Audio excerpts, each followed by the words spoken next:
드라마가 사람 여러 별일 수 있어요.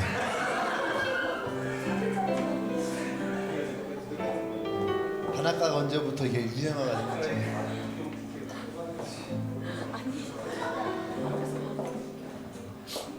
중국에서는 송중기 때문에 부부싸움이 일어났다고 합니다.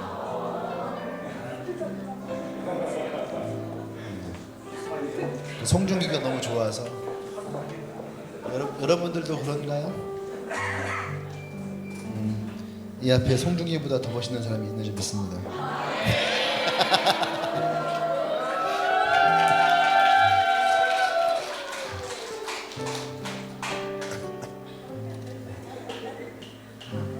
제 눈엔 이곳에 송혜교보다 예쁜 사람이 많이 있는데.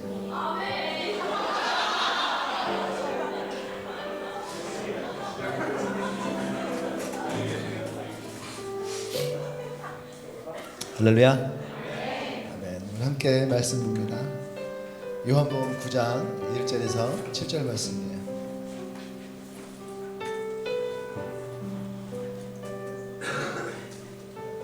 다음 주인가 저 또 MBC 드라마에서 이준욱 나오는 거.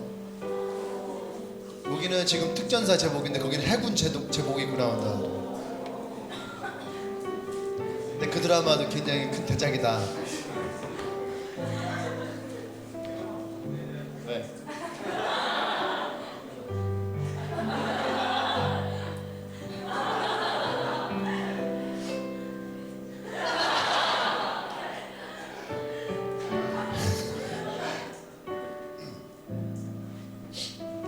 요한복음 9장 1절에서 7절. 동시간대 비두 드라마 하잖아요. 아저씨 돌아와요. 돌아와야지.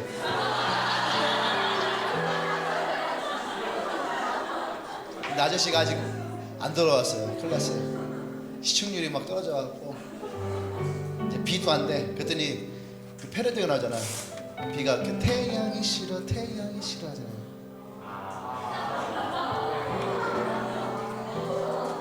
그냥 말씀 보지 말입니다.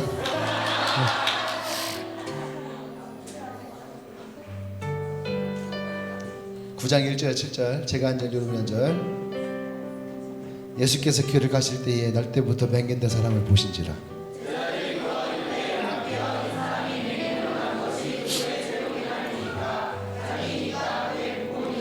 예수께서 대답하시되 이 사람이나 그 부모의 죄로 인한 것이 아니라 그에게서 하나님이 하신 일을 나타내고자 하심이라.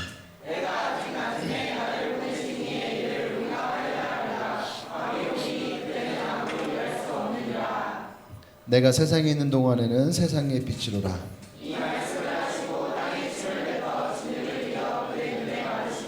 같이 이르시되 실로암 못에 가서 씻으라 하시니 실로암을 번역하며 보냄을 받았다는 뜻이니라. 이에 가서 씻고 발 걷는 눈으로 왔더라. 네, 자 제목부터 시작. 자, 미래일기가 뭔지 알아요? 그래, 미래일기.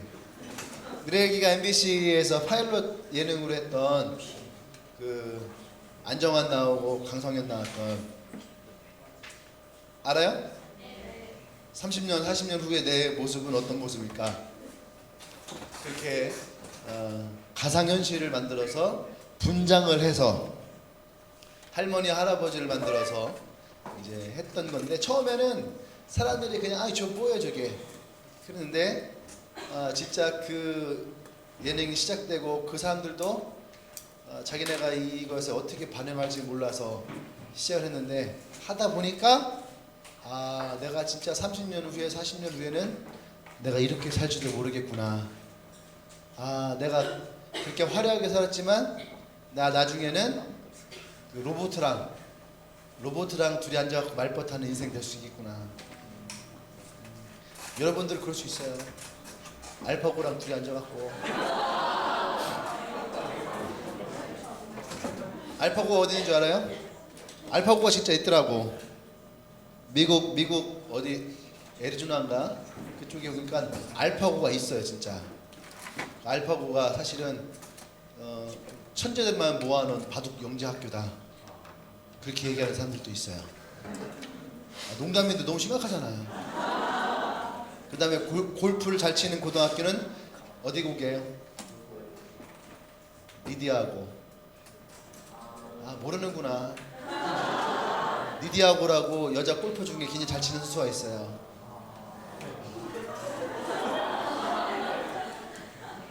신앙이 좋은 사람들이 다니는 학교는 믿고.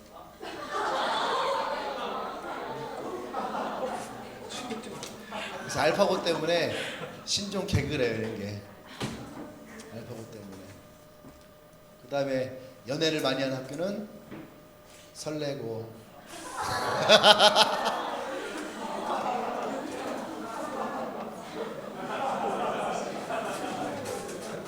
두 번만 더 하면 여러분 다 죽일 수 있어요, 내가.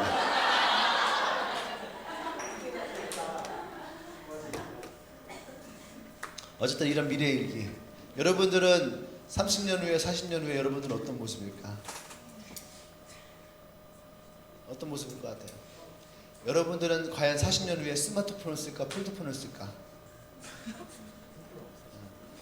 여러분들은 30년 후에 이런 찬양을 좋아할까? 찬송가를 좋아할까?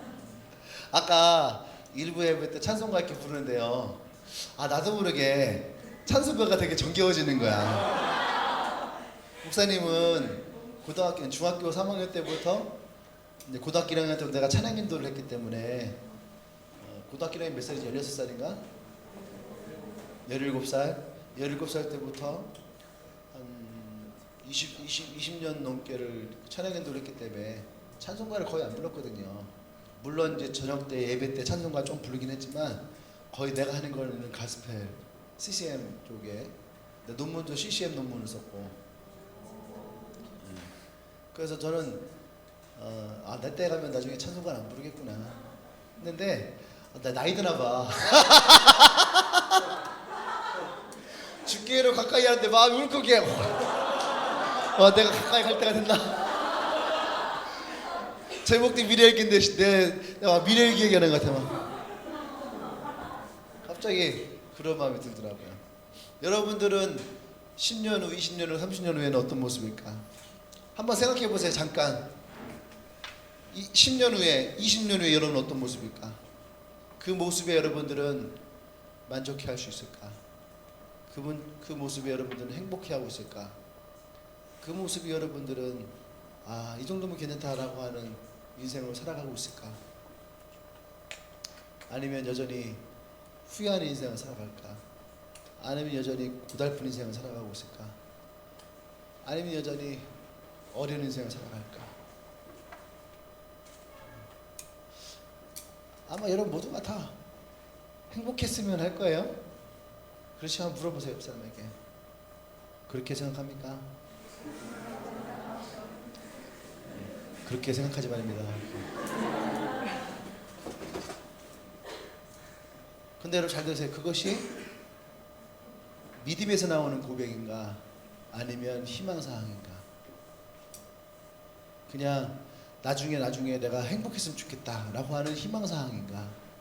아니면 반드시 내 미래는 행복할 것이라고 하는 믿음에서 나오는 고백인가?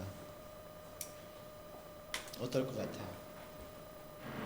사람은 누구나 살아가면서 문제를 만나거든요. 이 문제는 내가 해결할 수 있는 문제를 만났을 때는 내가 해결하고 가면 되는데, 내가 해결할 수 없는 문제를 만났을 때는 사람들이요 낙담을 하죠. 해결할 수 없으니까 낙담을 하고 절망을 하고, 때로는 우리가 이해할 수 없는 문제를 만났을 때에는 어떻게 해요? 어떻게 나에게 이런 일이 생길 수 있을까? 왜 나한테 이런 문제가 왔을까? 그런 의문이 우리 안에 생기기 시작합니다. 신앙을 갖고 있는 사람이라면 이렇게 얘기도 하겠죠. 왜 하나님은 나에게 왜 하나님 나를 이렇게 힘들게 하실까? 왜 하나님 나를 이렇게 어렵게 하실까? 정말로 하나님은 살아계실까? 이런 질문 한두 번씩 해보지 않았나요? 나만 했나요? 난 어릴 때 끊임없이 그런 얘기 했거든. 내가 하나님이라는 존재를 그냥 믿는 거예요.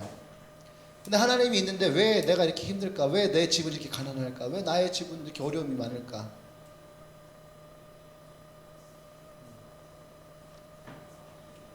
맨날 하나님을 믿어라. 하나님 믿으면은 복을 받을 것이다.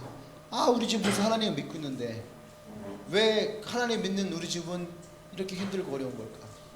복 받는다고 하는데 왜 우리 집은 복 받지 못할까? 아마 여러분들 중에도 이러한 질문을 던지는 사람들이 있을 거예요. 나도 똑같이 여러분들처럼 그런 질문을 던지고 있었거든요. 지금 나에게 묻는다면, 지금도 목사님은 그런 질문을 합니까? 할 때에 하죠. 지금도 합니다. 물론 질문이 좀 다르긴 하죠. 아, 왜 하나님 이다은이를 이렇게 보냈습니까? 아, 왜 김덕현이가 왜 이럽니까? 질문이 좀 바뀌었죠.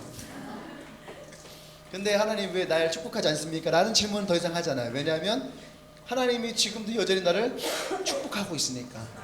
내가 그 하나님의 축복을 경험하고 있으니까. 내가 기도할 때마다 하나님이 내 기도 가운데 응답하시는 것을 내가 경험하니까. 그러니까 내가 하나님으로부터 하나님 왜 나를 축복하지 않습니까? 라고 질문을 내가 할 필요가 있어 없어요? 없는 거죠. 근데 예전에는 그 얘기를 했거든요. 왜 하나님 왜 내가 이렇게 가난합니까? 예전에는 이 질문 참 많이 했거든요. 왜 나에겐 돈이 이렇게 없습니까? 왜 나에겐 이렇게 어려운 일만 생깁니까? 옛날에 이 질문 참 많이 했는데 지금은 이 질문을 하지 않아요. 왜냐하면 하나님이 나를 가난하지 않게 하시니까. 하나님이 내게 축복을 하시니까. 나의 재정을 채우시니까. 할렐루야. 옛날에는 그렇게 발버둥 쳐도 진짜 1,000원짜리 한 장 붙잡는 거 그렇게 힘들었는데 지금은 그냥 가만히 있어도 통장에 돈을 보내주니까, 누군가가 와서 봉투를 주니까. 여러분 그 마음 이해합니까? 예전에는요, 내가요, 이런 얘기까지 해야 되나? 초등학교 때 돈이 너무 없어갖고 내가 이제 내가 책갈피다 돈을 모았는다 했잖아요. 근데 하루는 그 돈도 이제 없는 거예요. 근데 돈이 너무 필요한 거야. 근데 내 마음의 소망이 뭐냐면 책갈피 속에 분명히 어딘가에 내가 알지 못하는 돈이 있을 것이다. 이해됩니까? 그래서 책상부터 모든 책을 다 뒤집는 거예요. 그리고 내가 과거에 넣어놨던 책들은 몇 번씩을 다시 확인하는 거죠. 그러면 거기에서 혹시나 1,000원짜리 한 장 나올까? 책상 밑을 막 해봤어요? 책상 밑에 잣대 가지고 우선 막 긁는 거야. 왜 긁어요? 동전 나올까? 농 밑에, 책상 밑에 막 그랬던 때가 있어요. 지금은 그렇게 하지 않아요. 오히려 귀찮으면은 농 밑에다가 동전을 그냥 차서 던져버려요. 그리고 생각합니다. 나중에 필요하면 꺼냈어야지. 지금 필요하지 않으니까. 지금은 잘돼서 지금은 더 이상 돈이 나를 어렵게 하거나 죄지 않아요. 과거에는 그랬거든요. 오늘 여기에도 그런 얘기가 있는 거죠. 사람은 누구나 문제를 만납니다. 안 만날 수가 없어요. 누구나 다 문제를 만나는 거죠. 오늘 좀 아까 뉴스를 봤더니 7살짜리 아이가 죽었잖아요. 계모에 핍박에. 목사님 굉장히 화가 났거든. 어떻게 저런 아이를 오줌 쌌다고 옷 빗겨갖고 찬물 던지고 화장실에다가 옷 빗겨놓고 물을 끓여놓고 락스를 알아요? 락스를 몸에 뿌리면 어떻게 되는 줄 알아요? 여러분 허물 다 벗겨져요. 사람 몸에 락스 가지고 여러분 빨래 해봐요. 손 허물 다 벗겨져요. 근데 아이의 몸에다가 락스를 뿌리고 차가운 물을 뿌리고 홀딱 빗겨놓고 이 날에 여러분들은 난 좀 아까 여기 올라오는데도 추워서 위에 조끼를 입고 왔거든요. 두서운 거를. 근데 그 아이는 20시간을 밥도 굶고 화장실에서 있을 때 죽은 게 이유가 저체온증이죠. 저체온증. 얼어 죽은 게 아니라 저체온증. 온도가 떨어져서 사람이 죽은 거예요. 그 아이를 열흘 동안을 이불에 싸서 베란다에다 방치하다가 그거 보면서 하나님 어떻게 저런 일이, 부모가 자식을 어떻게 저럴 수 있을까요? 아무리 내가 키운 자식이 아니더라도 어떻게 저럴 수 있을까요? 그 뉴스가 끝났는데 다음 뉴스가 나오는 거예요. 이번에는 아빠가 갓난 아기를 두드려 죽여버린 거예요. 이게 어제 뉴스예요. 오늘 뉴스에 아까 7살짜리 아이가 죽었는데 엄마랑 그 친모가 장례에 찾아와서 우는 모습이 나오더라고요. 그 엄마가 무슨 생각했어요? 왜 내 아들이 이런 고통을 당해야 됩니까? 왜 나에게 이런 일이 일어나야 됩니까? 그랬겠죠. 가슴이 아팠거든요. 오늘 성경에 나온 사람도 그런 사람이에요. 성경에 보면 그런 의문하는 거죠. 태어나면서 소경이에요. 태어날 때부터 앞을 보지 못한 나이로 태어난 거예요. 이 아이에게 두 가지 질문을 던질 수 있는 거예요. 첫 번째는 뭐냐면 왜 이 사람은 태어날 때부터 소경으로 태어났을까? 차라리 어릴 때 아파서 열병으로 눈이 멀던가. 그렇잖아요. 그 드라마 있잖아요. 그죠? 예뻤는데 열병으로 어릴 때에 앓다가 눈이 또 교통사고로 불의의 사고로 일하다가 실명당하고 그런 거 있잖아요. 그러면 그거는 그 이유가 있잖아요. 그렇죠? 그래서 이렇게 다쳤으니까 그래도 낙두되기도 하고 이거 됐다는데 헬렌 켈러가 답답했던 게 그거예요. 왜 나는 태어날 때부터 말도 못하고 앞을 보지도 못했을까? 이 사람도 그런 거죠. 태어날 때부터. 그래서 두 번째 질문을 던지는 거예요. 두 번째 질문. 그러면 이것이 누구 때문인가? 누구의 죄로 인해서 이 사람이 앞을 보지 못했는가? 오늘 성경에 나오는 이 사람들의 문화를 보면은요, 항상 어떠한 결과에는 원인이 있어요. 원인과 이유가 있어요. 그 원인과 이유를 찾아내야 되는 거예요. 할렐루야. 그래서 히브리들은요, 어떤 불행이 닥쳤을 때에 이것이 누구의 죄로 인해서 생겨났다라고 생각해요. 어떤 사람 죄 때문에 생겨났다. 그래서 오늘 제자들이 그걸 물어보는 거예요. 예수님, 이 사람이 앞을 보지 못하는 것은 이 사람의 죄 때문입니까? 아니면 이 사람의 부모의 죄 때문입니까? 이렇게 질문하는 거예요. 여러분, 이것은요, 단지 예수님의 제자들만 이렇게 얘기하는 것이 아니에요. 우리들도 똑같이 이런 질문을 던진다는 얘기예요. 여러분들이 어떤 일을 하다가 잘못된 일을 하게 되면 이게 내가 무슨 죄를 지어서, 그죠? 여러분 그러지 않나요? 내가 무슨 죄를 지어서. 여러분들 부모님이 여러분들 보면서 그런 얘기 하잖아요. 아유, 저거 진짜 내가 무슨 죄가 있길래 내가 이거 나갔고. 여러분들 크면서 그런 얘기 많이 들었잖아요. 나만 들었어요? 나 많이 들었거든요. 어릴 때 우리 엄마가 나보고 그랬거든요. 아유, 내가 저거 낳고 미국 먹었어요. 아유, 저걸 어떻게 내 뱃속에 낳았다고. 그런 얘기 참 많이 하시거든. 이제 또 교회 안 다니신 분들 중에는 그런 분들 있거든요. 아유, 내가 전생에 무슨 죄를 졌길래. 그렇죠. 전생에 무슨 죄를 졌길래. 그 얘기는 뭐예요? 이전에 삶이 있었는데 거기서 내가 아주 나쁜 짓을 많이 한 거야. 그래서 여기서 내가 다시 태어났어. 그래서 내가 그것을 뭐라면 불교에서 그것을 업이래. 업으로 인해서 그 죄의 대가를 내가 지금 지불하고 있다. 대가를 지불하고 있다. 이렇게 얘기를 하는 거죠. 그럼 생각해 보세요. 그 사람에게서 태어난 사람은 무슨 죄예요? 부모의 죄 때문에 소경으로 태어났다면 그게 무슨 죄예요? 불경에서는 그것을 인과응보라고 합니다. 인과응보. 내가 이렇게 했기 때문에 이렇게 되는 것은 당연한 거예요.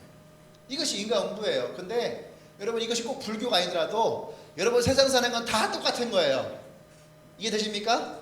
이것은 불교의 인과응보라는 용어를 썼을 뿐이지 이 말은 어느 전 세계에 똑같아요. 여러분들 잘못하면 엄마들이 그러거든요. 아우, 내가 저거 낳고.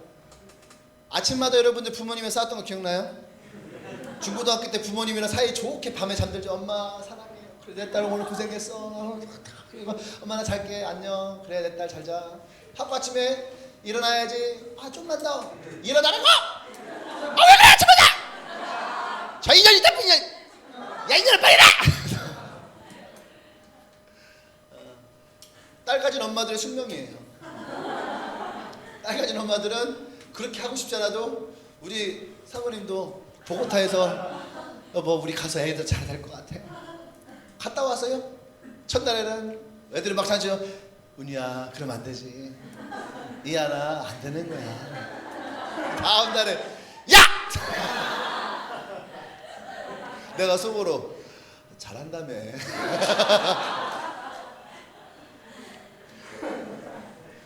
우리 애들한테 물어봤어요. 애들한테 야 우리 집에 분명히 엄마가 우리 집에 대장이 아빠라고 하는데 니네가 생각하고는 우리 집에 대장이 아빠야? 그랬더니 애들이 아니. 그러면 엄마지. 니네가 생각해도 그런 거 같지? 너 왜 그렇게 생각하냐? 한 번도 아빠가 싸워서 이긴 적이 없어. 우리 은유가 아빠가 잘못해도 미안하다고 하고 엄마가 잘못해도 아빠가 미안하다고 하고 애들 다 알아. 우리 이모가 있어요. 이모가 있는데 큰 이모가 있는데 우리 사촌 누나가 있어요. 그 이모도 결혼해서 딸을 낳는데 우리 하나밖에 없어요. 딸이. 그 집안이 원래 종손 집안인데 그래서 우리 집은 사형제 중에 내가 막내잖아요.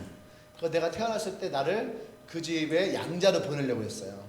우리 집은 가난하고 그 집은 잘 살았거든요. 지금도 잘 사는가. 그래서 그 집으로 나를 보내려고 했어요. 그런데 어떤 이유가 있어서 가진 않았어요. 아마 내가 거기 갔으면 아마 지금 조계종에서 굉장히 날리는 사람이 됐을 거예요. 안 갔기 때문에 내가 지금 목사가 됐지. 어쩌면 내가 스님 됐을 수도 있어. 지금은 좀 파괴생 됐을 수도 있어.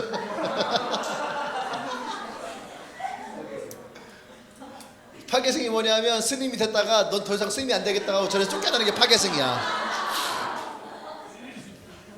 나는 아마 그렇게 됐을 수도 있어요. 근데 어릴 때 내가 이제 그 집에 잘 놀러 갔어요. 그 집 할머니랑 나랑 생일이 똑같아. 음력 7월 13일. 며칠? 애워두고 있어요. 물론 요새는 밴드와 페이스북이 알려주긴 하지만 준비하려면 알고 있어야지. 음력 7월 13일. 음력 7월 13일이 내 생일인데 할머니도 음력 7월 13일이에요. 생일이 같아. 그래서 항상 생일밥을 차려준다고 나를 데리고 가 서울로. 어릴 때부터 항상 서울에 가 있었어요. 내가 방학만 되면. 근데 가면은 꼭 누나랑 이모랑 싸워요. 누나랑 이모랑 싸워. 빨리 나와! 그러면 아 싫어! 야 이년아 나와! 아 싫다고! 가면 이제 이모가 또 막 욕하죠. 가면 둘이 막 빠져쳐요. 그러면 이모가 꼭 마지막 이런 얘기 하거든요. 야 이년아 너 결혼하고 있냐? 너 꼭 너 닮은 년 나 있냐나? 너 닮은 년은 나라 있냐나? 그러니까 딸을 낳아 이거야. 근데 누나가 결혼을 했어요. 그리고 누나도 딸을 낳았어요. 네. 내가 있는 동안에 항상 이모는 말끝마다 될 거야. 야 있냐나 너도 결혼하면 꼭 너 같은 딸을 낳아 있냐나. 항상 이게 주문처럼 얘기를 했어요. 근데 누나가 결혼해 누나도 낳는데 딸 하나밖에 못 낳았어요. 지금 중학생인데 그 누나도 딸 만났어요. 근데 얘가 어릴 때 누나가 놀러 왔는데 막 혼나는 거예요. 그러더니 막 그러는 거야. 야 이년아 막 그러는 거야. 그랬더니 뭐라고 하냐면 야 이년아 너도 있냐나 결혼했고 있냐나 너 같은 딸 낳냐나. 똑같이 이러는 거야. 내가 그 얘기 듣다가 막 웃었어요. 누나가 째려봐. 다 비웃는 줄 알고. 너 왜 웃어? 이러는 거야. 누나 내가 어릴 때 누나 집 가면 꼭 이모가 누나한테 그 말 했다고. 야 있냐나 너도 결혼해서 꼭 너 닮은 딸 낳 있냐나. 근데 이모의 예언이 적중했네.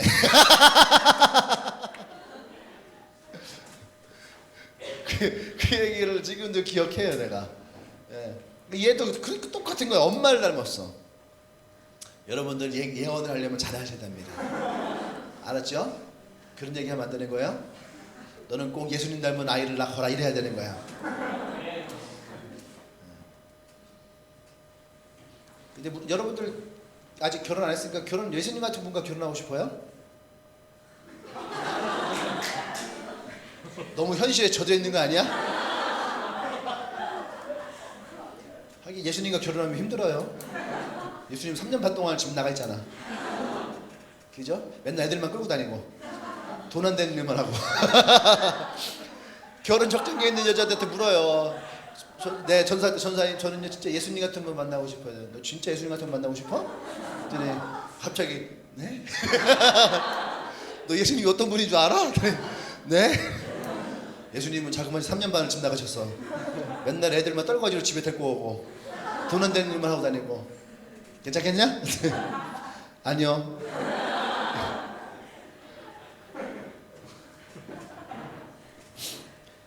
사랑하는 여러분, 오늘 이 이야기를 통해서 우리는 분명히 알 것은 뭐냐면 사람은 누구나 자기가 다 똑같아요. 외국 사람들도요. 우리가 생각할 때 외국 사람들은 아이들이 잘못하면은 oh no, stop, stop, now, stop 뭐 이럴 것 같죠? 굉장히 내가 보니까 외국인 엄마 애 때리더라. 외국인 엄마도 알았어요. 화나면 때리는구나. 막 집어 던지고 막 때리고 그래요. 막 욕하고. 내가 말은 잘 모르겠지만 외국인 엄마도 그러는 것 같아. 야 이년아 너도 있냐나 그러나 너한테 딸 나 있냐나.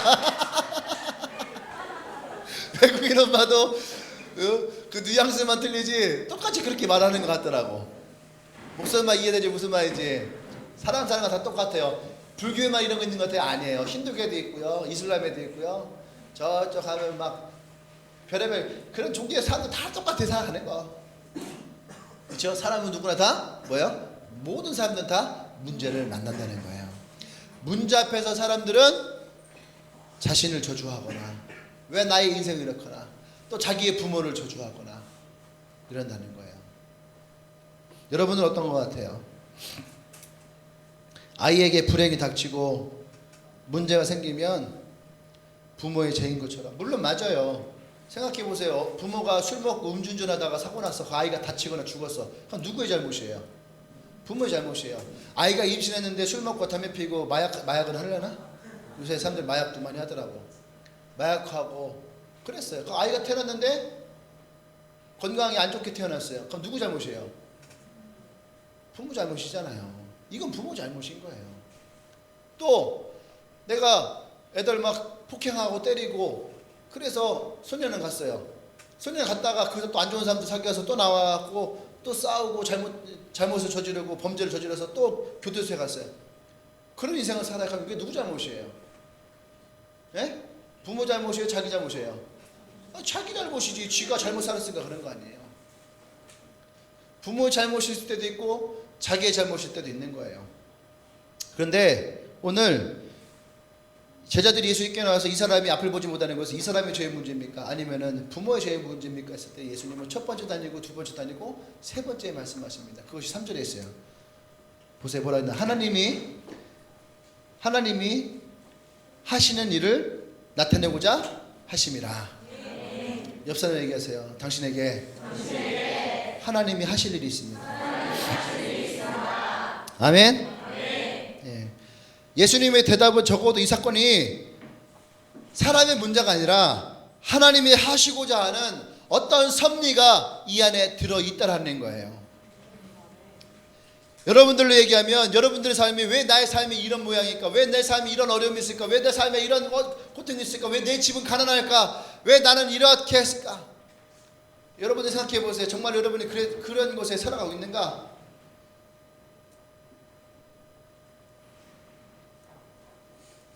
오늘 여러분들이 이 문제들에게서 눈을 뜨기를 원합니다.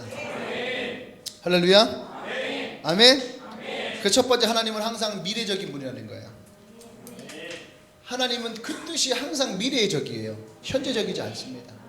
현재 여러분들이 어떤 인생이나 어려움을 산다고 그것이 끝난 것이 아니에요. 하나님은 항상 미래적인데 이 미래에 대해서 여러분 잘 되세요. 우리는 항상 어떤 문제가 발생하면 이것의 원인을 과거에서 찾아요. 지난날 내가 무엇을 잘못했는가? 우리 집은 왜 이렇게 가난했을까? 왜 나는 이런 어린 시절을 보냈을까?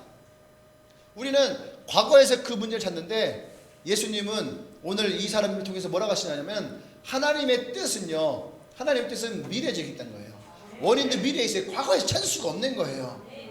왜 이 사람이 소경이 됐는지 여러분 과거에서 그걸 찾을 수 없어요. 미래에서 찾는 거예요. 뭐예요? 하나님의 영광이 이 사람에게서 일어나도록.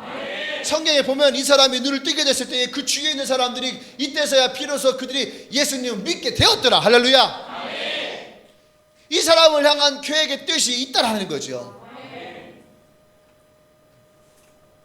근데 우리는 과거에서 그것을 찾으려 한다는 거죠. 보세요. 하나님이 요셉을 통해서 그들의 백성을 애굽이라고 하는 이집트 땅에다가 데려다 놔요. 근데 성경 어디에서도 그 원인이 없어요. 왜 이들이 노예 생활을 하고 430년 동안 남의 나라의 노예의 인생을 살아가야 되는지 그 이유가 없어요. 그리고 그들이 또다시 430년 동안 노예 생활하다가 거기에서 나와서 가나안 땅에 가야 될 이유가 과거에는 없는 거예요. 근데 그때의 미래의 뜻에는 무엇이 있으면 그들을 하나의 민족이 아니라 국가를 형성하고자 한다는 거예요. 할렐루야.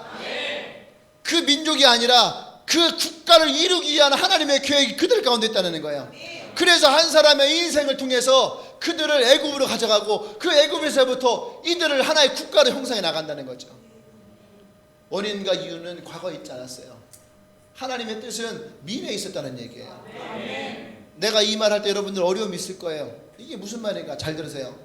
여러분들이 지금까지 살아왔던 이 현실이 여러분들에게 영향을 끼친다 생각한다면, 우리 집은 가난했기 때문에 나는 가난하고 앞으로도 내가 가난하거든. 나는 어릴 때부터 누군가에게 괴롭힘을 당하고 지금도 나는 누군가에게 괴롭힘을 당하고 난 앞으로도 괴롭힘을 당하게 될 거야.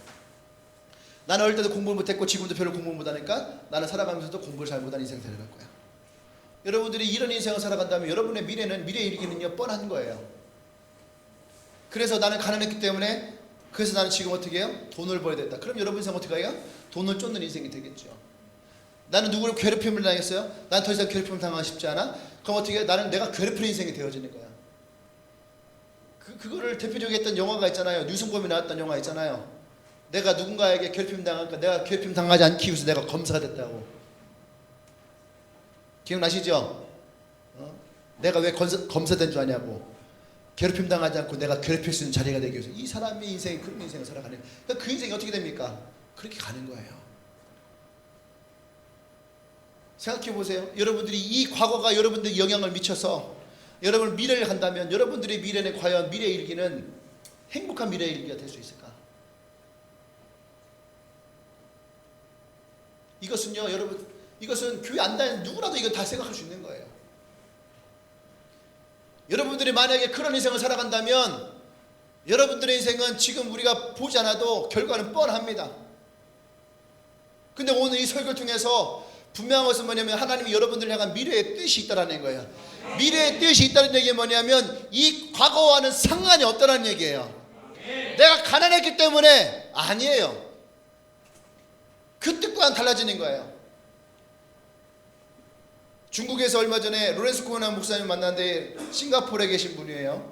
교인 수가 한 2만 몇 명 되는데, 이분이 세계적으로 굉장히 유명한 분입니다. 여러분들 셀 하죠, 셀. 교회 다니는 셀 다 들어봤죠? 셀 모임. 이 셀을 처음으로 만드신 분이 이 목사님이에요. 전 세계적으로. 그 셀 국제학교가 13개가 있던 분인데, 이분이 기도하면서 이거는 성경적으로 옳지 않다. 자기가 하는 이 셀이 옳지 않다. 그래서 없애버렸어요. 여러분들은 이해가 안 될 거예요. 그게 얼마만큼 가치가 있는 것인지. 근데 그러고 지금은 중국을 향해서 선교를 들어왔습니다. 중국 선교가 들었는데 중국에 있는 어떤 분을 만났어요. 근데 그분이 누구냐면 중국이 경제 개방을 할 때에 어떻게 중국을 경제 개방을 시킬까에 대한 레포터를 중국으로부터 받아서 그거를 작성해서 중국 정부에다가 제출하신 분이 그분이 있는데, 이분이 유럽과 미국을 가면서 어떻게 중국이 경제 개방을 시킬 것인지 연구를 했어요. 근데 연구를 할 때 이분은 넌 크리스찬이었어요. 기독교인이 아니었어요. 중국에서 태어났고 공산당이었기 때문에 이분은 교회를 안 다녔어요. 근데 이것을 연구하면서 이 사람이 크리스찬이 됐어요. 할렐루야. 네. 생각해 보세요. 세계 최고의 석학 중에 하나가 나이가 들어서 연구를 하다가 예수님을 만났다. 이것은요 놀라운 일이거든요. 근데 그분이 중국 공산당에다가 레포트를 써냈습니다. 앞으로 중국이 어떻게 경제 개방을 할 것인지를 어떻게 된지 써냈는데, 그게 뭐냐면 중국의 경제 개방과 예수 그리스도라고 하는 제목이었어요. 놀랍지 않아요? 여러분들은 이게 얼마나 큰 놀라움인지 모를 거예요. 중국 공산당에다가 당신네들이 이것을 우리나라가 이것을 개방을 하려면 중국 자유 개방에 있어서 제일 중요한 베이직은 바로 예수 그리스도의 복음이라는 거예요. 이것을 중국 정부에다가 레포트로 써냈다라는 얘기예요. 그래서 여러분 중국 정부가요 지금 암암리의 기독교에 대해서요 조금씩 개방하고 열고 있어요. 교회 하나가요 성도수가 2천만 명이에요. 2천만 명 들어봤어요? 2천만 명? 2천만 명이 얼마큼인 줄 알아요? 우리나라 인구의 절반 2천만 명인데 그게 한 교회 교인이에요. 이해돼요? 대전 인구가 140만이야. 제주도의 인구가 70만 명이고 콜롬비아 가면은요 한 교회가 70만 명이 있는 교회가 있어요. 나는 그게 전 세계 제일 큰 교회인 줄 알았어. 제주도의 인구만큼 있는 교회잖아. 한 도시에. 근데 그것보다 30배가 많은 30배인가요? 300배? 산수가 안 되는구나? 2천만 명인 교회예요. 근데 왜 이 얘기를 하냐면 그들이 가서 이 레포트에 대해서 얘기를 한 거예요. 왜 유럽과 미국이 경제 개방을 했는데도 불구하고 자유경제 속에서 이 나라가 세워져 갈 수 있느냐. 그 베이직에는 예수 그리스도의 복음이 있더라는 거예요. 사랑이 있고 희생이 있고 헌신이 있고 누군가에게 이들이 구제가 있고 양보가 있고 할렐루야.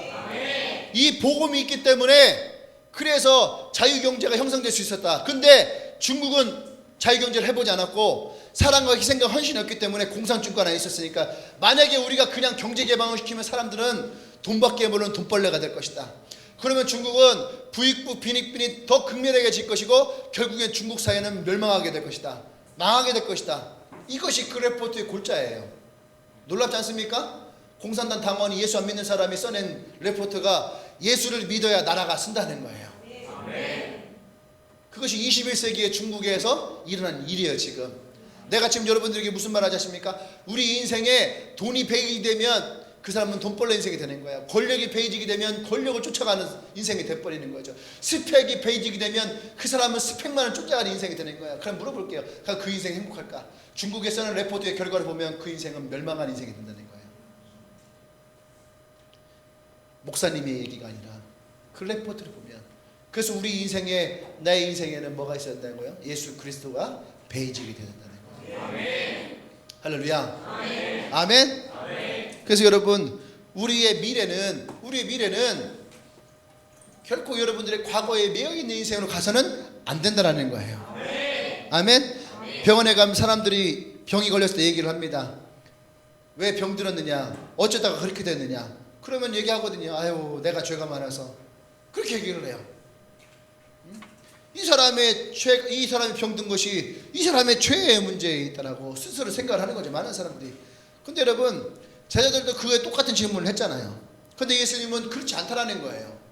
그 사람의 죄의 문제가 아니라는 얘기예요. 여러분들이 왜 이런 어려운 인생을 살아가고 있느냐? 왜 내 집을 이렇게 힘든 인생을 살아가느냐? 그것은 여러분의 부모의 잘못도 아니고 여러분의 잘못도 아니라는 얘기예요. 왜 지금 내 삶이 이렇게 어려움이 있느냐? 여러분의 잘못이 아니란 얘기예요. 아멘. 이해되세요? 아멘. 이거 인정하십니까? 아멘. 할렐루야. 아멘. 믿으시면 아멘. 아멘. 아멘. 아멘. 지금 예수님의 제자들에게 그 얘기를 하시는 거예요. 이 소년도 분명히 어릴 때에 어려움이 있었을까? 왜 나는 태어나서부터 소경이 되었을까? 왜 나는 이렇게 불행한 인생을 살았을까? 그런데 예수님은 오늘 이 사람에게 너가 이렇게 된 것은 너의 원인도 아니고 너의 부모도 아니고 그리고 너의 미래는 결코 불행한 인생이 아니라는 거예요. 오늘 이 아이가 예수 그리스도를 만남으로 그 인생에 하나님이 역사하시는 하나님의 뜻과 섭리가 있다는 것을 깨닫게 하시는 거예요. 그래서 이 아이의 인생은 달라진다는 얘기예요. 아멘. 이거 12장이 넘어가면은요, 바로 다음에 넘어가면 뭐가 나오냐면 예수님을 죽이려고 하는 사람들이 있어요. 근데 예수님이요 이 아이의 눈을 뜨게 만들어요. 그러니까 이 사람들을 모함하기 위해서 그 부모와 아이를 부릅니다. 그리고 부모에게 위협을 해요. 어떻게 해요? 정말로 이 아이가 태어날 때부터 앞을 보지 못했느냐? 아니면 앞을 봤는데 예수 때문에 내가 쇼를 한 것이냐? 분명하게 얘기를 해라. 위협을 해요. 그러니까 부모가요, 생각해 보세요. 부모가 잘할 거 아니에요. 애가 태어날 때 앞을 보지 못한 걸. 근데 부모는 그게 겁을 먹고 한 발짝 뒤로 물러섭니다. 근데 이 아이는 어떻게 합니까?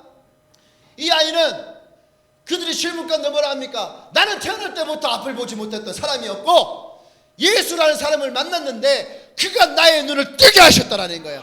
이것은 분명한 겁니다. 그들 앞에 너무나 당당하게 얘기를 하는 거예요. 여러분 잘 들어요. 내 과거가 가난했고 공부를 못했고 내 루저 인생을 살았고, 그래서 여러분 혹시 이곳에 내 대학 때문에 대학의 문제가 나를 실패하는 인생같이 여겨진다면 내가 방법을 제시할게요. 유학을 가면 돼.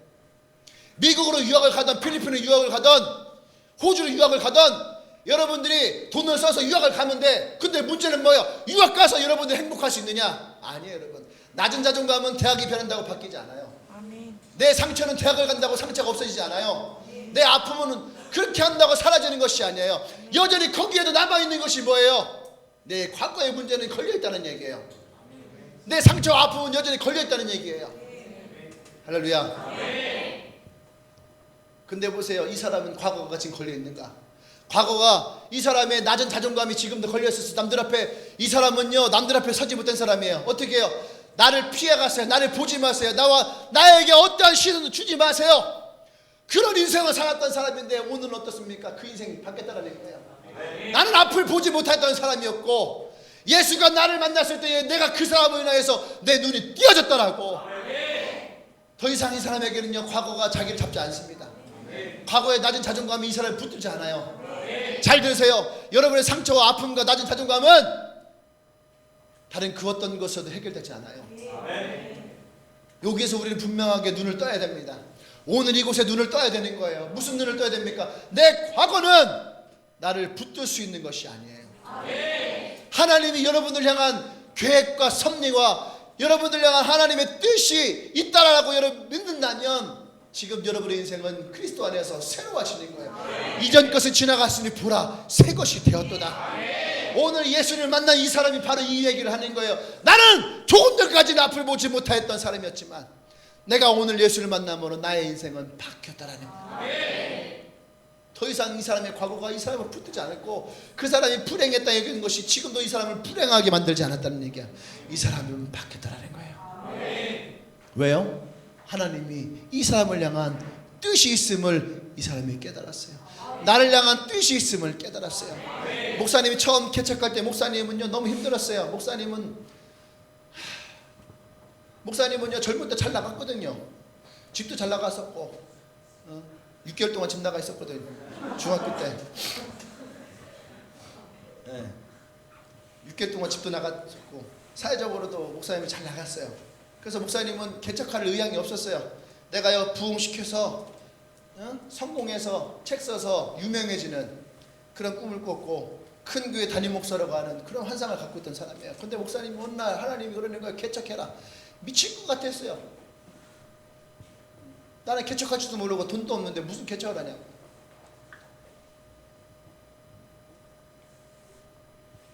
그때요 내 과거가 나를 붙드는 거예요. 나는 가난하고 나는 학벌도 없고 백도 없고 능력도 없는데 내가 개척하면 나는 분명히 망할 텐데.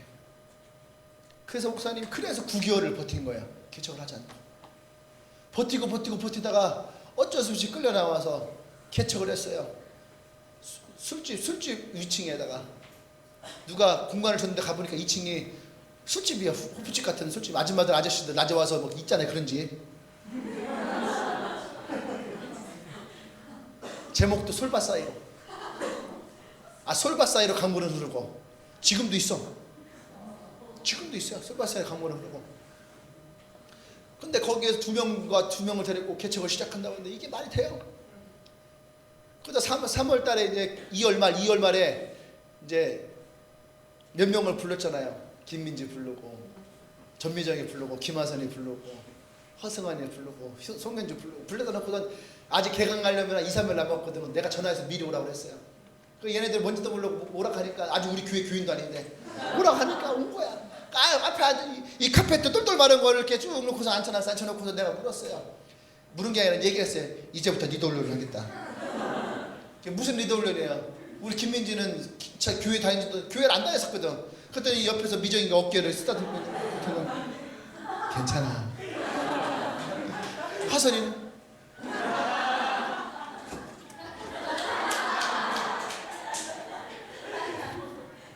그 다음에 또 이렇게 장성에서 온 애는 걔 특징이 그래. 항상 입에 허승아는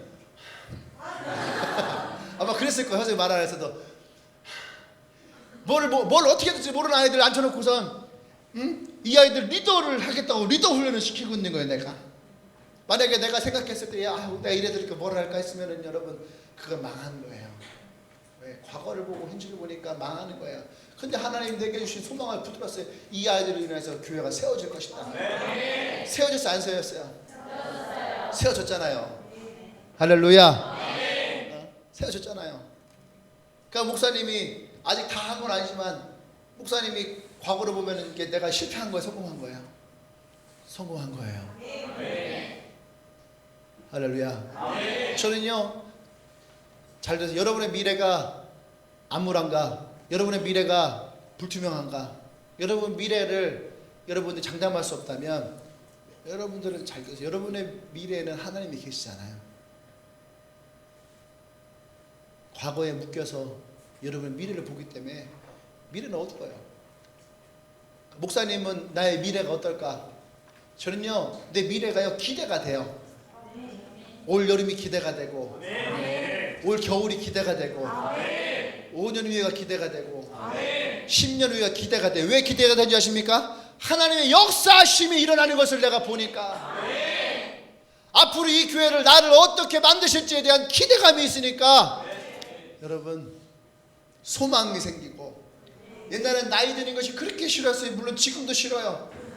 지금도 싫은데 근데 나이가 들으면서 한 가지 위안하는 게 뭐냐면 시간이 흘러가도 더 좋은 모습을 볼 것이라고 하는 그러니까 나이가 들어서 힘들고 어렵지만 그럼에도 불구하고 나이가 들어가는 것이 또 한편으로는 기쁨이 있는 거예요. 어떨 때는 차라리 빨리 한 2, 3년이 지나갔으면 좋겠다. 그럴 때 됐는 거예요. 왜요? 2, 3년 후가 기대가 되니까. 이것이 기대하는 삶이에요. 왜요? 하나님은 우리의 미래를 가운데 역사하시는 거예요. 나를 부르셨을 때는 하나님은 나에게 행하실 일이 분명히 있다라는 거예요. 여러분들이 오늘 이곳에 왔지만 여러분이 이곳에 온 것은 하나님이 여러분의 인생 가운데에 역사하실 이유가 반드시 있다라는 거예요. 난 여러분이 이것을 믿기를 원합니다. 이것을 신뢰하기를 원합니다. 아멘. 여러분에게 하나님의 분명한 미래 가운데 섭리가 있어요. 우리는 그래서 살 때에 오늘 나의 삶에 초점을 맞춰 살지만 내 삶의 뜻은 미래에 맞춰서 나갈 수 있어야 되는 거예요. 이해되십니까? 여러분들이 오늘 나의 삶에 왜 내 인생은 이런 모양일까 이것을 두지 말라는 거예요. 하나님이 여러분의 인생을 만들어 가신 미래의 뜻을 두십시오. 내가 내일은 어떤 모습일까? 한 달은 어떤 모습일까? 1년은 나의 삶은 어떻게 변화되어 있을까? 여러분들이 기대를 가질 수 있는 소망을 가질 수 있는. 그래서 두 번째는 뭐냐면 하나님은 모든 일 목적에는 선함이 있다는 거예요. 덕연을 향한 인생의 목적은 선함이 있다는 거예요. 옆 사람에게 하세요. 당신에게 하나님의 선한 목적이 있습니까? 아멘. 분명히 이 소경은 태어날 때에 소경으로 태어났기 때문에 많이 불행했을 거예요. 그런데 그의 인생에 지금 어떤 일이 합니까? 엄청난 역사가 일어나고 있는 거예요. 엄청난 기적이 일어나고 있는 거예요. 엄청난 결과가 그 앞에 놓여지고 있다는 얘기예요. 그래서 이 사람을 인해서 어떻게 합니까? 그 주위에 있던 많은 사람들이 예수 그리스도 하나님의 역사하심을 보게 되는 거예요. 할렐루야. 그러니까 이 사람은 더 이상 과거에 묶여 있지 않아요. 이제 자기 인생에 하나님 역사하신 나는 누구예요? 하나님이 역사하신 사람인 거예요. 그러니까 자기 가운데 있었던 모든 상처와 아픔과 불행들은 다 끝내버린 거예요. 새로운 인생이 지금 내 앞에 놓여 있는 거죠. 얼마나 당당합니까? 얼마나 멋있는 인생이에요. 이 사람의 인생의 결과가 어떤 인생이라는 것을 여러분 보여주지 않습니까? 할렐루야. 아멘. 성경에 보면 욥이라는 사람이 있어요. 욥은요 동방의 의인이었고 동방의 굉장히 큰 부자였다라고 성경은 얘기를 합니다. 그런데 어느 날 이 욥에게 어려운 일이 닥칩니다. 자식들은 다 죽고요, 자기가 있던 모든 재산들은 다 사라지고요, 그 주위에 있던 모든 사람들이 욥을 떠나가고요, 자기의 아내였던 아내가 이 욥을 저주하고 떠나가고요, 욥은 문둥병과 같은 그런 피부병에 시달리게 됩니다. 그래서 잠시도 견딜 수 없는 가려움 있잖아요. 기아장을 깨뜨려서 그 기아장으로 자기를 피가 나도 그 길을 그냥 그런 인생을 살아가면 비참해요. 그 친구들이 찾아와요. 그들 절친했던 친구들이 찾아와서 얘기를 합니다. 욥아, 너 차라리 이러지 말고 차라리 하나님에게 네가 무슨 죄를 졌는지 생각해봐라. 떠차서 얘기하는 거야. 욥아, 네가 반드시 하나님의 어떤 잘못된 것을 했을 거야. 그러니까 네가 지금 이런 고난 당할 거야. 욥아, 네가 분명히 하나님 앞에 어떤 범죄한 게 있을 거야. 잘 생각해봐. 너 그 문제를 하나님께 내가 드려야 돼. 욥은 아무리 생각해도 그렇지 않은 거예요. 내가 하나님께 과연 무슨 죄를 졌느냐? 나는 그렇지 않다는 거예요. 그런데 여러분, 그 욥이 친구들에게 뭐라 하십니까? 친구들아, 지금 내 모습은 이런 인생을 살아가고 하늘이 막히고 땅이 막히고 앞이 막히고 뒤가 막히고 좌우가 다 막혔어. 내가 더 이상 어떻게 할 수 없는 이러한 곤란한 가운데 내가 빠져있지만 잘 들어라 친구들아. 하나님이 나를 부르실 때, 하나님 나를 다시 부르실 때 나를 정금과 같이 만드실 것이다. 할렐루야. 내가 정금과 같이, 정금이 뭐예요? 모든 불순물이 제거되고 아주 순결하고 깨끗한 금, 백금, 그 금과 같은 삶의 모습으로 날 다시 만드실 것이다. 친구들이 욥에게 저주합니다. 욥 잘 생각해. 너 그러지 말고 차라리 하나님을 저주하고 죽어버려. 네 인생이 얼마나 저주받은 인생이야. 죽어버려. 근데 욥은 그렇지 않다는 거예요. 여러분 주위에도 이런 친구도 있을 거예요. 덕현아, 너랑 어쩌 나랑 어떻게 다 인생이 이 모양 이 꼴이냐. 우리는 왜 이런 인생을 살아갈까? 이 얘기 뭔지 알아요? 어차피 너랑 나랑 이런 인생을 살다 죽게 될 거야. 왜 우리 인생은 이럴까? 왜 우리 집은 이렇게 힘들고 어렵고 가난할까? 어차피 네 인생 내 인생 마찬가지야. 여러분, 이것은 욥의 친구가 이들에게 얘기하는 건 똑같은 거예요. 너 그렇게 살다 죽어. 너 그렇게 살다 죽어버려. 차라리 왜 네 인생이 그러냐고 할 때 차라리 하나님 원망하고 그냥 죽어버려. 그런 거예요. 근데 욥은 어떻습니까? 욥은 그렇게 얘기하지 않았다는 거예요. 욥은 분명하게 하나님의 뜻이 내 삶 가운데 있다라고 고백을 했어요. 이것이 믿음이고 이것이 신앙이에요. 욥은 훗날 어떻게 됩니까? 그의 인생에 2배의 축복을 받았다라고 성경은 얘기하죠. 여러분의 인생을 여러분들이 저주한다면 여러분들은 여전히 과거에 맡기고 여러분들의 삶의 미래는요, 그 저주가 이끌어가는 인생대로 가게 될 거예요. 무엇에 끌려간 인생이든냐, 오늘 난 여러분들이 이것을 다 끌어내기를 원합니다. 예수 그리스도를 만남으로 말미암아 여러분들이 가지고 있었던 여러분의 과거의 상처의 아픔들, 모든 저주와 실망과 수치들을 오늘 다 끌어내기를 원합니다. 할렐루야. 예수 그리스도가 여러분 안에 있을 때에 그분이 여러분에게 있었던 모든 것을 끌어내고 여러분의 삶 가운데 하나님이 역사하시는 하나님의 인도하심과 섭리하심이 있다는 것을 여러분 믿기를 원합니다. 여러분의 인생은 누구나 다 하나님의 뜻이 있다는 거예요. 여러분의 인생은 누구나 다 하나님이 계획하신 계획이 있다는 거예요. 그렇기 때문에 과거에 내 삶이 어떠했던, 나의 가정이 어떠했던, 내 모습이 어떠했던 그것이 아니라는 얘기예요. 그것에 여러분들이 영향을 받지 말라는 거예요. 여러분을 만난 여러분의 인생에 이제는 하나님이 새롭게 하실 때 어떤 일을 합니까? 과거가 여러분들에게 자랑이 되어질 거예요. 과거의 상처가 내가 누군가에게 위로할 수 있는 일이 될 거예요. 과거의 어려움이 내가 누군가에게 도움을 주는 일이 될 거예요. 과거의 어떤 어려움들이 여러분들에게 누군가에게 힘을 주는 것이 될 거예요. 아까 일부 예배 때에 많은 분이 은혜 받았지만 나이 드신 분들이 특별히 많이 은혜 받았다고. 왜냐하면 이분들은 과거가 더 길잖아요, 우리보다. 그리고 사업도 해봤고 일도 해봤고. 저 뒤에서 그 나이 드신 분들이 막 울더라고요. 예배 때 울어요. 예배가 끝났는데도 울음이 멈추지 않고 자기 딸을 붙들고 울더라고요. 계속. 저는 모르겠어요. 왜 그분들이 어떤 어려움과 어떤 어려움을 겪고 살아왔는지는 모르겠지만 하나님이 그분들을 만질 때 그분들이 많은 눈물을 흘리고 있었어요. 경제적인 것이 어려웠는지, 가정적인 것이 어려웠는지, 자녀에게 어려움이 있었는지 그건 알 수 없어요. 근데 막 울더라고요. 그 밑에 들었는데 우리 권사님이 계신데 그 권사님한테 얘기했어요. 권사님 식사하시고 위로 올라가셔서 그 집사님 한번 안고 기도해 주시라고. 그걸 뭐라 했냐면 인생의 상처, 아픔을 경험하셨던 분들이 같이 가서 안아주세요. 권사님도 집사님도 잘 나갔던 분들이에요. 사장님, 건설회사 사장이었고, 권사님은 대전에서 직원 50명 있는 50명 둔 미용실 사 원장님이었고, 한 달 수익만, 순수 수익만 몇 천이 나오는.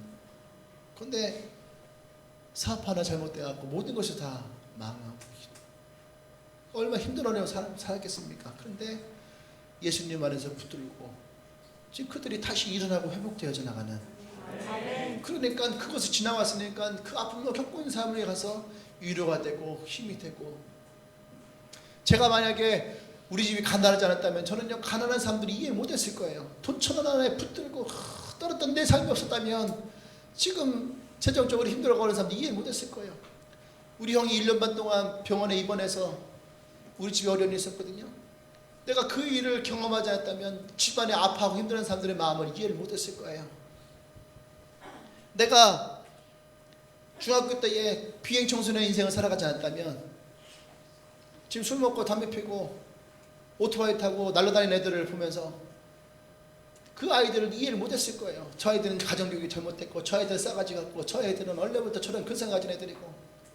근데 내가 그런 인생을 살았기 때문에 왜 그 아이들이 그렇게 살아갈 수밖에 없는, 그 아이들이 왜 그렇게 거리로 나갈 수밖에 없는, 왜 그런지를 이해가 되는 거죠. 가정에서도 들어가도 안 되고 학교에서도 안 되고, 그러니까 경계선에 서갖고 어떻게 길거리를 배회할 수밖에 없는 거죠. 근데 목사님은 내 과거를 더 이상 나는 상처와 아픔 수치로 말하잖아요. 난 내 과거가 누군가에게 웃음을 주고, 내 과거가 누군가에게 위로가 되고, 내 과거가 누군가에게 용기를 줄 수 있다면 난 내 모든 것 다 까발리고 얘기할 수 있어요. 왜요? 그것보다 더 큰 하나님의 계획과 뜻이 현재 내 삶 가운데 일어나고 있습니다. 난 여러분들이 이것을 믿기를 원합니다. 그냥 여러분들의 인생이 여기서 끝나지 마십시오. 과거로 인해서 여러분들이 미래를 만들지 말아요. 하나님의 뜻과 계획이 여러분에게 있다면 여러분들이 예수 그리스도의 길로 들어서야 되는 거예요. 그것이 여러분들을 새로운 인생으로 이끌어갈 하나님의 모습이라는 거예요. 할렐루야. 아멘. 우리 기도합시다.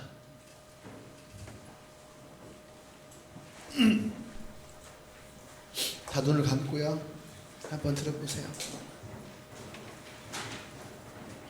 여러분들 가운데 지금 내가 지금 왜 이렇게 가난할까? 왜 나의 부모님은 가난할까? 왜 나의 부모님은 이혼을 했을까? 왜 나는 어릴 때 이런 어려움을 당했을까? 내가 누군가의 이런 괴롭힘을 당했을까? 왜 나는 공부를 못할까? 왜 나는 남자 스펙이 없을까? 왜 나는 루저 같은 인생을 살아갈까? 여러분들 마음가운데 그런 마음이 있습니까? 내가 지금 가난한 것도 거기에는 그럴 만한 이유가 있는 거예요. 내가 지금 부유한 것도 거기에 하나님의 어떤 계획이 있는 거죠. 내가 지금 약한 것도 거기에는 그럴 만한 이유가 있는 거예요. 지금은 어렵지만 하나님의 뜻이 여러분 가운데 있다면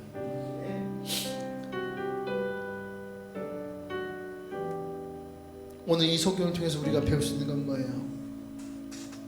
우리는요 생각합니다. 난 아주 무익한 사람이다, 이스나만한 사람이다, 내가 지금 움직이지 못할 만큼 심각한 병에 걸려있는 사람들이 얘기합니다. 나는 무익한 사람이다. 근데 여러분, 죽지 않고 살아있는 것은 아직도 내가 할 일이 있기 때문에 그런 거예요. 우리가 세상 사람들이 나를 필요하지 않는데도 불구하고 하나님 나를 부르실 때는 하나님이 내가 필요하기 때문에 그런 거예요. 어느 아버지가 임종 직전에 죽지 못하고 산소호흡기에 매달려 있는 게 있었어요. 버티고 의사가 이제는 그만 가셔도 된다고, 자녀들도 아버지 이제 가셔도 된다고. 산소호흡기를 적은데 아버지가 버티는 거예요. 안 돌아가시고. 왜 그런지 알아요? 임종 직전에도 이불에 숨을 거둘 수 없는 무엇인가 해야 될 일이 있기 때문에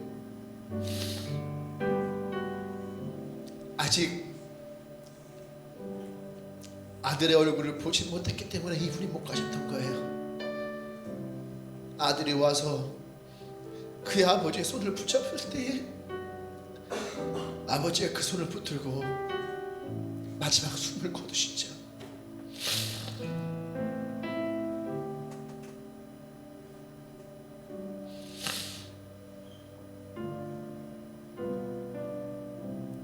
여기 이 속에서 보면 여러분, 우리는 눈을 멀고 거지고 보잘 것 없는 그런 인생에 대해서 아무도 관심이 없어요. 근데 하나님은 여러분의 인생에 관심이 있습니다. 여러분의 하나님의 섭리가 있어요. 난 이것이 나의 이야기가 되고 나의 인생이 되고 하나님이 나를 향한 계획임을 깨달을 때에 더 이상 과거가 여러분들을 붙들지 않아요. 과거가 여러분들을 괴롭히지 않아요. 여러분들이 무익한 사람이 아니고 존재가 없는 사람이 아니고 보잘것없는 인생이 아니라 하나님이 오늘 여러분들을 이곳으로 부르셨다면 하나님은 여러분들을 향한 계획이 있어요.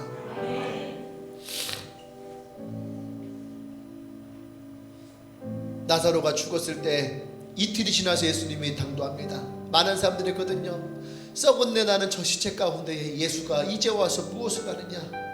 예수가 와도 소용없다.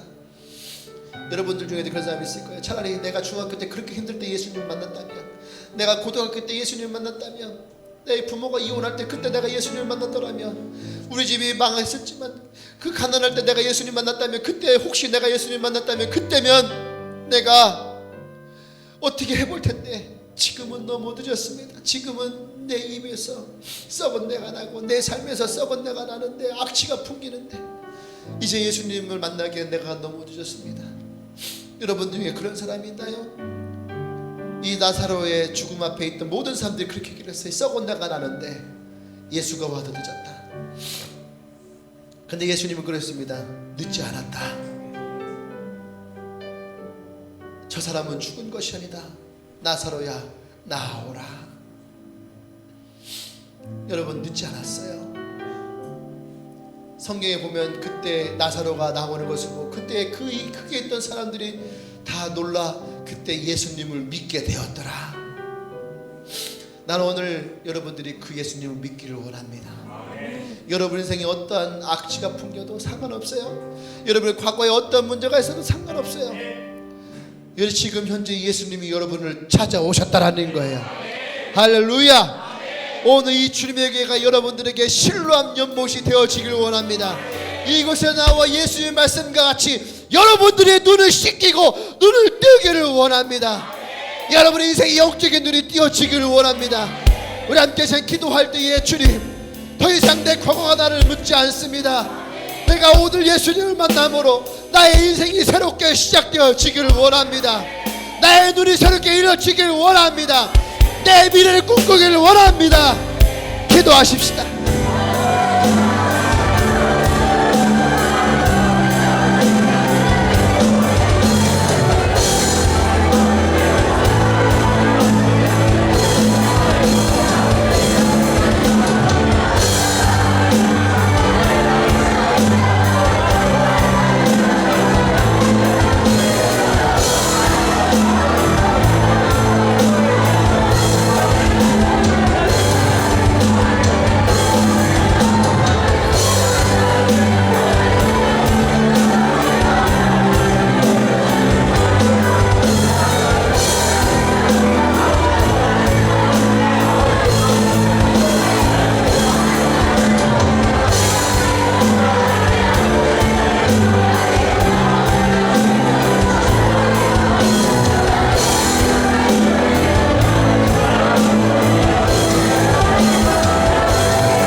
할렐루야. 성경은 분명히 얘기합니다. 사도 바울은 그것을 깨달았어요. 그래서 뭐라 했습니까? 이전 것을 지나갔으니 보라 새 것이 되었도다. 누구든지 그리스도 안에 있으면 새로운 피조물이라. 나 오늘 여러분들이 예수 그리스도 안에서 새로워지길 원합니다. 더 이상 여러분의 과거가 여러분들 묵지 않고 더 이상 여러분의 과거의 수치와 상처와 아픔이 여러분의 인생에 끼어들지 못할 것입니다. 예수 그리스도의 보혈이 그 모든 것들을 씻어낼 것이고 이제 예수 그리스도가 여러분 안에서 새로운 삶의 모습으로 여러분 인도하게 될 것이에요. 오늘 소경이 얘기했던 것처럼 여러분은 누구 앞에 다가가도 내가 예수를 만남으로 나의 눈이 열렸다. 내가 예수를 만남으로 나의 인생이 열렸다. 내가 예수를 만나보는 나의 삶이 열렸더라고 말하는 인생이 되기를 소망합니다. 오늘 그렇게 되기를 예수의 이름으로 선포합니다. 할렐루야. 이제 여러분들 앞에 나갑니다. 여러분들이 이 소경과 같이 그렇게 예수님의 말씀을 쫓아서 여러분들의 삶이 새로워지길 소망하고, 오늘 이 교회가, 주님의 교회가 오늘 성경에 나오는 실로한 연못과 같이 예수님을 만나 내 눈이, 영적인 눈이 띄어질 거라고 믿고 신뢰하는 분들, 그렇게 예수님께 나가기를 소망하는 분들은 여러분 그 자리에서 다 일어나십시다. 누구라도 괜찮아요. 더 이상 나의 삶이 나의 과거의 삶 가운데 살지 않고 오늘 내가 예수 그리스도 안에서 새로운 눈을 열고 새로운 인생을 살아가길 원합니다.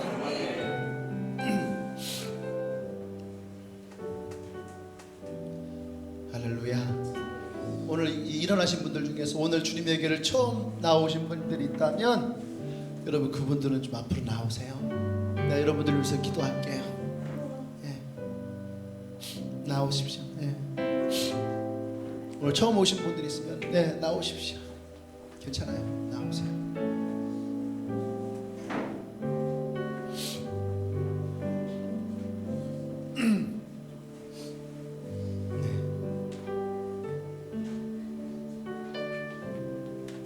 앞으로 오세요.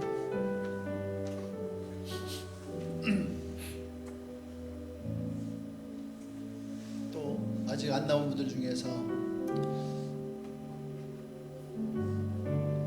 내가 예수님을 만나고 오늘 나의 삶이 새로워지기를, 더 이상 과거에 내가 묶여 사는 것이 아니라 내가 새로운 인생 가운데 나의 미래의 일기를 쓰기 원하신다면 우리 그분들도 앞으로 나오시기 원합니다.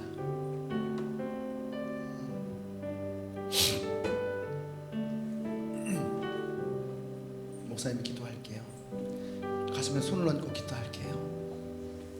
예수님, 오늘 내 마음을 예수님께 드립니다. 나의 죄와 상처와 수치, 이 모든 것들을 예수님께 내어드립니다.